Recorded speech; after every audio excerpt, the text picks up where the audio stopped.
আগামীকাল সোমবার 17 জুন সারা দেশে পালিত হবে মুসলিম সম্প্রদায়ের ধর্মীয় উৎসব পবিত্র ঈদ উল আজহা তথা কুরবানি। ধর্মপ্রাণ মুসলিমরা পরম করুণাময় মহান আল্লাহর সন্তুষ্টি লাভের জন্য তার উদ্দেশ্যে সকালে নামাজ আদায়ের পর পশু কোরবানির মধ্য দিয়ে ঈদ উল আজহা উদযাপন করবেন।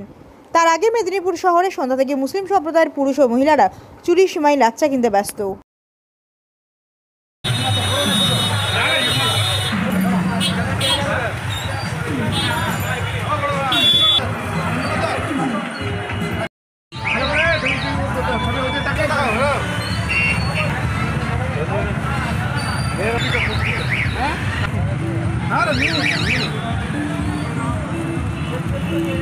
ঠিক আছে।